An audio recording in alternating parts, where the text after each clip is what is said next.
Saudara, dukungan AS untuk Israel tidak membuat Iran berhenti menembakkan rudal balasan ke sejumlah kota di wilayah Israel, saudara.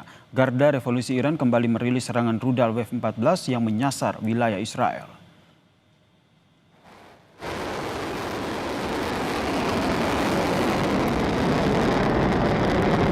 Rudal-rudal yang ditembakkan pada Kamis kemarin ini, saudara, menurut media Iran menyasar fasilitas militer Israel dan juga target intelijen lainnya.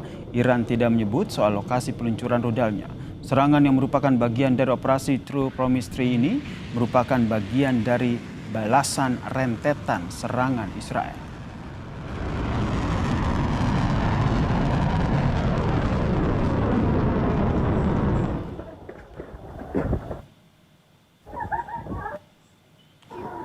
Akibat serangan roket Iran yang menghancurkan sejumlah bangunan, saudara, warga kota Ramat Gan, Tel Aviv memilih untuk tinggal di stasiun kereta bawah tanah Israel. Ratusan orang berebut masuk stasiun kereta bawah tanah untuk tinggal dan meninggalkan tempat tinggal mereka, saudara. Warga memilih tidur beberapa malam di wilayah ini karena merasa lebih aman untuk melindungi diri dari serangan rudal Iran selama beberapa hari terakhir.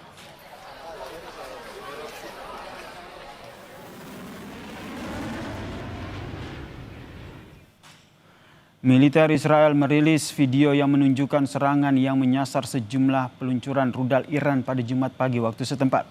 Serangan Angkatan Udara Israel ini menghancurkan sistem rudal Iran dan instalasi radar wilayah Isfahan dan juga Teheran. Militer Israel mengklaim radar Iran digunakan untuk mengacaukan operasi serangan pesawat-pesawat Israel.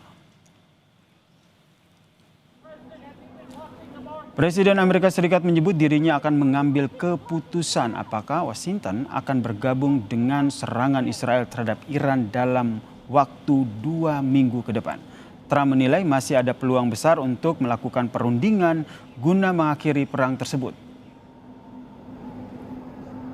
Directly from the president, and I quote, "Based on the fact that there's a substantial chance of negotiations that may or may not take place with Iran in the near future, I will make my decision whether or not to go within the next 2 weeks." That's a quote directly from the president for all of you today. That's why he said in the statement that I just read for all of you, based on the fact that there's a substantial chance of negotiations that may or may not take place with Iran in the near future, he will make that decision within the next 2 weeks. Sementara itu, Menteri Luar Negeri Iran Abbas Agassi menegaskan tidak akan ada pembicaraan dengan Amerika Serikat selama Israel masih melanjutkan serangan militernya terhadap Iran. شرایط حاضر و در شرایطی که تهاجمات رژیم صهیونیستی ادامه داره خواهان مذاکره با هیچ کسی نیستیم. الحمدلله مقاومت جانانه‌ای که نیروهای مسلح ما کردن به تدریج داره آشکار میکنه که اون فکری که اینها کرده بودن که مثلا با یک سری ضربات برق‌آسا میتونن ملت ایران تسلیم کنن یک فکر باطل و بیهوده‌ای هست. Universitas Parahyangan, Mas Kisino Bawono, selamat petang semuanya. Selamat petang. Saya ke Mas Kisino dulu. Mas Kisino melihatnya seperti apa nih saling balas serangan antara Iran dan juga Israel ini sudah mulai menyasar ke fasilitas-fasilitas publik seperti sekolah hingga ke pusat-pusat kesehatan. Terbaru ini Iran membombardir area dekat dengan kantor Microsoft. Lalu Anda melihatnya seperti apa ini membaca perkembangan perang antara kedua negara ini? Oke, saya membacanya gini ya, Mas. Terlepas ini sengaja maupun tidak gitu ya, dalam hukum perang memang ada aturan bahwa ada tempat-tempat di publik civilian yang tidak boleh diserang. Salah satunya adalah rumah sakit dan tempat ibadah. Namun di sisi lain, terlepas ini sengaja maupun tidak dari pihak Iran maupun Israel gitu ya, salah satu strategi dalam perang kadang adalah menyerang ke pihak-pihak yang kira-kira bisa mengikis dukungan perangnya. Siapa? Kemudian berarti yang diserang adalah publiknya. Membuat publik di Israel menjadi merasa tidak aman, salah satunya dengan menyerang rumah sakit. Kalau kita melihat dari kacamata strategi, maka ini bisa terjadi dengan harapan apa? Mungkin pemerintah Iran berharap bahwa ketika publik Israel itu merasa ketakutan, mereka bisa menekan pemerintahan di Israel dari pemerintahan Prime Minister Netanyahu untuk kemudian tidak lagi melakukan serang serangan atau agresi, lalu malah ke meja perundingan. Walaupun kita juga harus akui ya bahwa sebetulnya serangan ke rumah sakit ini bisa berdampak dua arah, antara masyarakat kemudian marah lalu meminta agresi, meminta balasan ke Iran yang lebih keras, atau malah mengikis dukungan perang. Oke, Jadi kalau bisa kedua arah itu, tapi yang jelas kalau kita bicara strategi itu bisa dilakukan, mungkin motivasinya bisa seperti itu. baik, saya ke Mas Adrianus. Mas Adrianus sendiri melihatnya seperti apa? Kedua negara ini semakin gencar begitu merilis video-video serangan udara mereka. Kemudian kalau kita lihat mereka juga saling klaim kerusakan yang disebabkan oleh saling serang mereka. Apa sebenarnya yang mau disasar dari saling unjuk kekuatan militer udara dari masing-masing negara ini? Iya, kalau saya boleh berkomentar, ini lebih ke psychological operation ya. Jadi saling klaim, kemudian saling menyasar fasilitas-fasilitas yang dianggap vital ini sebenarnya lebih ke efek psikologis ya. Kalau kita lihat sebenarnya dari Irannya pun masih low intensity, maksudnya dibandingkan hari-hari awal maupun yang serangan Oktober itu jumlah rudalnya masih lebih sedikit. Tapi kalau dari sisi Israel mereka lebih menyasar ke fasilitas-fasilitas produksi yang membantu produksi rudalnya Iran begitu. Kalau saya lihat lebih ke Mas Adrianus? Oke, kalau ke Mas Kisino sendiri melihatnya seperti apa nih? Cywar antara Iran dan juga Israel, apakah betul mereka ingin memainkan psikologi perang di momen ini? Iya, saya juga melihat bahwa kalau memang perang, psikologi itu sangat penting. Siapa psikologi yang bisa diserang? Ya publiknya, seperti yang tadi saya jelaskan, gitu ya. Dan di sisi lain, saya juga melihatnya kedua pemerintahan ini harus menyelamatkan muka mereka di depan publik mereka masing-masing. Ketika ada agresi melawan mereka, mereka tidak boleh dan tidak bisa diam saja. Mereka harus menunjukkan bahwa mereka bisa melawan. Dan ya pemerintahan Israel kemungkinan setelah ada serangan seperti ini akan mengeskalasi. Menurut saya seperti itu. Karena kalau mereka malah tinggal diam, bahaya untuk kepercayaan publik dari rakyat Israel kepada pemerintahan Benyamin Netanyahu. Gitu. Kalau Mas Adrianus sendiri melihatnya seperti apa ini? Kalau saling klaim, saling serang masih terus berkelanjutan antara dua negara. Logistik ataupun kekuatan perang dari masing-masing negara ini Anda membacanya seperti apa? Iya, kalau saya lihat dari beberapa analis ya, rudal balistiknya Iran itu diperkirakan stoknya 1.500 sampai 2.500 dan sudah digunakan kurang lebih ada beberapa yang berkomentar sekitar 700 lah. Jadi kalau kita ngambil tengah-tengah itu mungkin mereka serangan kurang lebih selama 15 hari lagi lah dengan rate yang sekarang. Sedangkan kalau dari sisi Israel tentu saja yang dipertimbangkan adalah jumlah rudal interceptor mereka yang sebelumnya beberapa konsensus menyebutkan bahwa mereka punya stok untuk 15 sampai 20 hari. Dan ini kan sudah berlangsung kurang lebih 8 hari ya. Jadi ini tentu saja kalau dari sisi Israel sangat tergantung kapan pasokan rudal interceptor itu mulai dikirim oleh Amerika. Itu yang menjadi faktor penentunya. Sebenarnya Anda lihat ini kalau kita lihat kan Israel juga sudah menyasar sistem pertahanan rudal Iran. Kemudian Iran juga sudah menyasar beberapa fasilitas publik dari Israel. Apa sebenarnya yang ingin disasar oleh kedua negara dalam perang ini?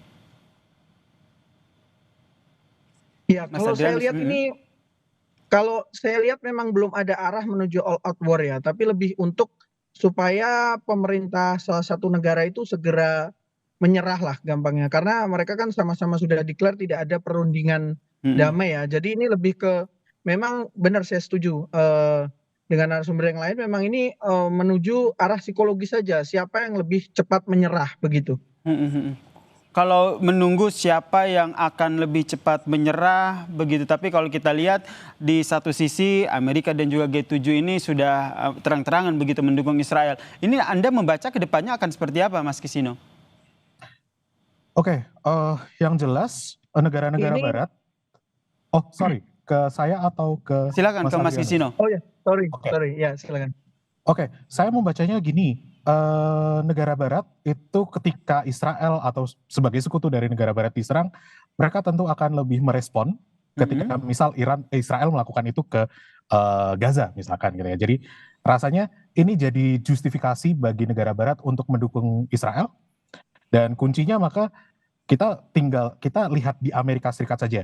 Presiden Donald Trump sementara masih belum memutuskan akan ikut menyerang, ikut ke dalam perang ini atau tidak gitu ya.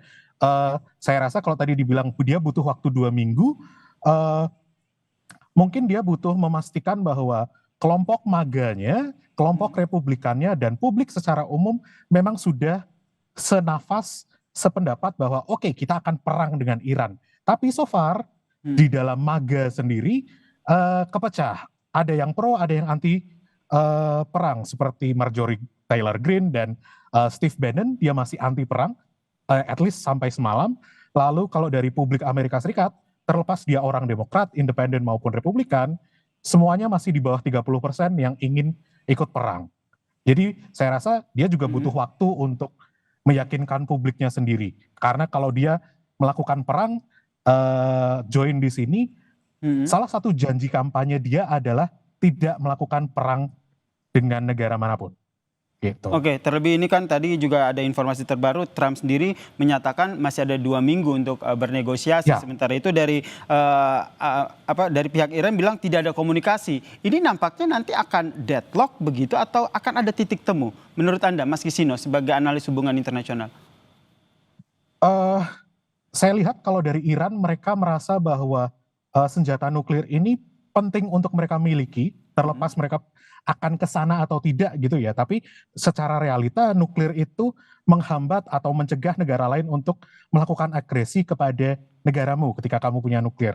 Dan ini sesuatu yang tidak ideal bagi Barat, apalagi bagi Israel, terutama bagi Prime Minister Netanyahu. Kalau ada negara yang ingin menyerang Israel dan dia punya nuklir, Israel jadi butuh berpikir lebih keras tentang resiko dan semacamnya kalau ingin melakukan agresi terhadap negara itu. Perlu diketahui bahwa Prime Minister Netanyahu sudah sejak 90-an, kalau nggak salah ingat 92, dia sudah mengucapkan bahwa Iran itu cuma beberapa bulan, cuma beberapa tahun, atau bahkan cuma beberapa minggu lagi sudah akan punya nuklir. Rutin itu sejak tahun 90-an. Dan hingga kini itu retorika yang selalu dia pakai gitu ya. Dan saya rasa kayak ini mungkin akan jadi eskalasi menuju deeskalasi istilahnya kalau dalam politik, bahwa kedua pihak Iran maupun Israel sebetulnya ada keinginan untuk negosiasi, cuma di depan publik mereka tidak bisa mengakui bahwa negosiasi adalah cara yang paling less costly, yang paling tidak mahal gitu ya. Karena kayak kita cuma tinggal duduk diam, kita ngobrolin mana titik di mana kita bisa ketemu. Nah, masalahnya di dalam perundingan itu kadang ada pihak yang harus melakukan kekerasan sebanyak-banyaknya untuk memastikan bahwa ketika sampai di meja perundingan mereka ada di atas angin karena mereka bisa melakukan kekerasan lebih besar. Sampai ke akhirnya memilih meja perundingan nih, saling serang mungkin akan masih terus terjadi begitu. Kalau berbicara soal pertahanan militer dari masing-masing negara, sebagai praktisi pertahanan, Mas Adrianus melihatnya bagaimana? Kalau seandainya Iran dibilang memiliki rudal, apakah memang betul begitu menurut hemat Anda? Dan mereka punya kapasitas militer yang masih bisa untuk menandingi Israel? Iya, kalau saya lihat seperti dari sesi pertama 2 hari yang lalu ya, saya melihat memang strateginya agak berbeda ya. Karena memang keunggulan Iran itu adalah kemampuan produksi rudalnya yang sangat besar dan tersebar. Kemudian dia kan memiliki kondisi geografis yang cukup luas. Jadi dia bisa menyembunyikan peluncur-peluncur rudalnya itu di berbagai tempat. Beda dengan situasi Israel. Dia kan secara geografis sangat sempit ya, dan kemudian terkonsentrasi di Tel Aviv dan sekitarnya. Jadi kalau kita bicara tentang serangan, tentu saja yang saat ini paling akan merasakan dampak secara psikologis tentu saja Israel, karena beberapa serangan yang sudah berhasil menembus sistem pertahanan mereka itu kan langsung di Tel Aviv begitu. Dan sampai saat ini mereka masih berusaha mencari mengirim pesawat tempurnya Israel ini untuk mencari peluncur-peluncur rudal yang tersebar di Iran begitu. Saling serang masih terjadi, tapi kalau kita lihat dampak yang sangat dirasakan oleh warga. Nih, bagaimana Anda melihat akhirnya masyarakat baik dari Iran maupun dari Israel ini akhirnya menyuarakan kepada pemerintah mereka untuk ayo perundingan yang diambil, karena ketika perang terjadi dampaknya akan luar biasa. Betul, betul, betul sekali. Saya lihat kan sekarang kalau kita lihat di sosial media ya, jadi warga-warga Israel itu mulai menyuarakan jangan menyerang rumah sakit, jangan menyerang rumah sakit ya, meskipun seperti tadi Mas Kisino sampaikan ya, itu secara universal tidak boleh, tapi kan nyatanya dilakukan juga oleh Israel gitu kan. Jadi memang ini seperti menjadi momen di mana tekanan publik lah yang bisa menghentikan perang ini. Kalau menurut saya seperti itu. Kalau Mas Kisino melihatnya seperti apa? Bagaimana peran dari masyarakat untuk mendorong agar adanya negosiasi antara dua negara ini? Oke, saya mungkin akan fokus ke Israel aja karena saya lebih paham domestik di Israel gitu ya.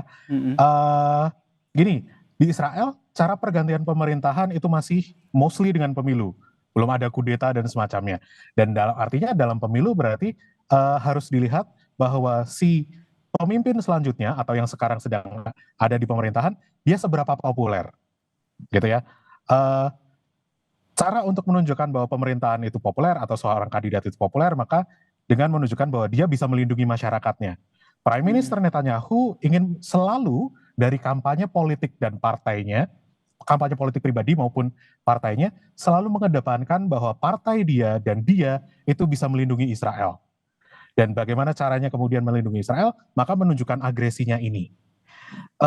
Di sisi lain gitu ya, Prime Minister Netanyahu ini sedang dalam kondisi bahwa dia harus mempertahankan koalisinya mati-matian. Karena kalau dia kemudian turun dari kursi Prime Minister, dari Perdana Menteri, dia itu sudah ada kasus korupsi yang kemungkinan besar itu sudah menunggu dan dia jadi tersangka. Dan dalam rangka dia menghindari proses hukum, dia ingin mempertahankan koalisi pemerintahannya dia dengan mati-matian. Dan itu termasuk kalau menurut beberapa analis dari Israel, termasuk ingin melanggengkan perang di Gaza. Karena apa? Biar publiknya sibuk dengan urusan keamanan gitu ya. Baik, kita nantikan ya, semoga ini perang ini segera berakhir karena dampaknya begitu luar biasa. Terima kasih praktisi pertahanan Lembaga Keris, Adrianus Prima Manggala, dan juga analis hubungan internasional Universitas Parayangan, Mas Kisino Bawono telah bergabung bersama kami di Kompas Petang. Salam sehat semuanya. Salam sehat. Terima kasih. Dan saudara, usai jeda Kompas Petang masih akan hadir dengan informasi kecelakaan lalu lintas terjadi antara bus penumpang Bintang Asri dan truk muatan BBM di Jalan Trans Sulawesi. 1 orang tewas dalam kecelakaan ini.